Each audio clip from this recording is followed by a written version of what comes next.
Hi, Ray Fowler here. I'm a chiropractor in Atlanta, Georgia, and I wanted to share with you shoulder stabilization exercises today.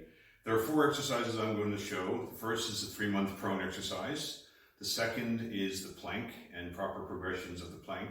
The third is the wheel, rolling out on the wheel. And the fourth is the proper way to do a push-up.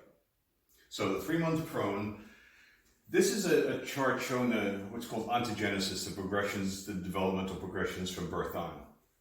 This is a baby at 3 months old, and this is a physiotherapist named Alishka demonstrating that. Her neck is fully retracted, shoulders are protracted, core is stable. I'll demonstrate that.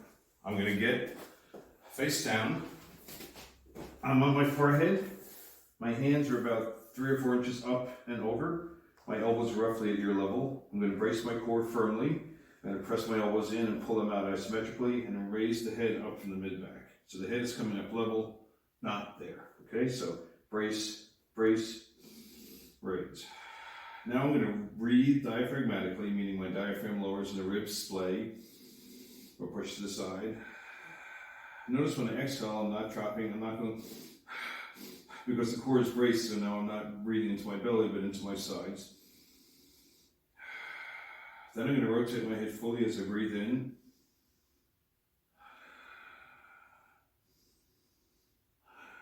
Now this is a wonderful clinical pearl or tip.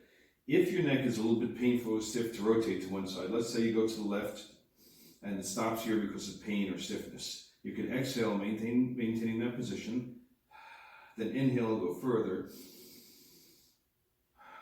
And very often the spine will move further. When I get into this position, I'm going to place my hands at my chest level, brace my core, and come straight back like that. Getting up and down from exercise, try to do it with good form. A lot of times pain in the neck, we get, our brain becomes fear-based, and when you go to that point it hurts, it stops. But then with this neck stable, the shoulder stable, the core stable, and working with the breath, it'll go further. And if it doesn't, it doesn't. Then you need something else done, like an adjustment or massage, physical therapy, whatever. But the point is that you can often guide this motion to improve yourself. Okay. The second exercise is the plank.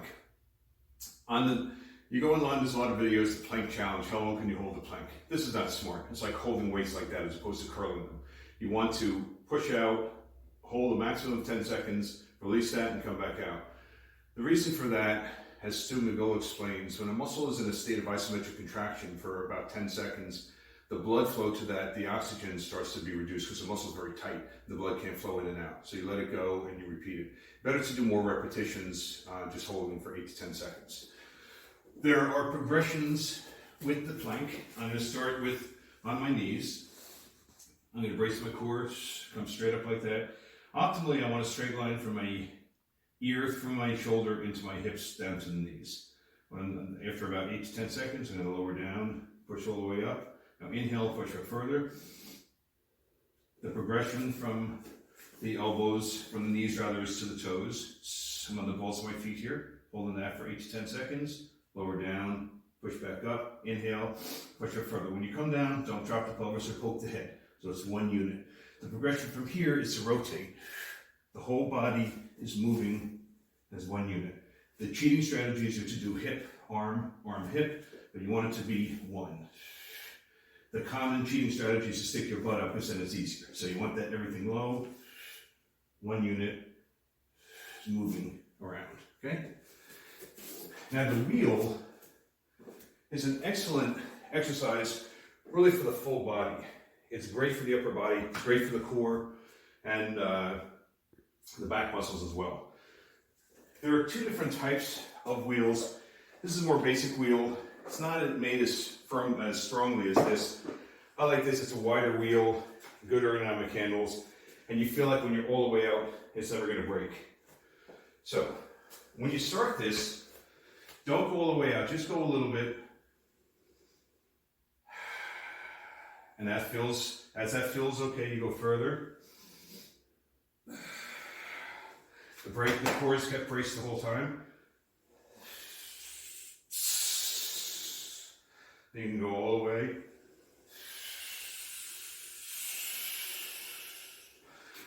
Don't go quickly, don't jerk. If you start to shake, back off. Now, the push-up is a common exercise that's done poorly, okay? First of all, when you do a push-up, don't have your hands out here, have them close to your body, okay? So if I do that on my toes, I'm gonna come slowly down, giving the head back, down here, I'm gonna push all the way up, and then I'm gonna inhale, push up further. This is a common mistake, this is a common mistake. All the way up, down, push up further, down, push up further. If you have to do it on your knees, good to have a mat. It's the same concept. And this push-up plus is training the serratus, the muscle here that stabilizes the shoulder to the ribs, to be properly activated. So when you're picking things up and carrying them, you're training proper stabilization. We have other exercise videos on our website, fowlerchiro.com. Please visit us and share with your friends. Take care.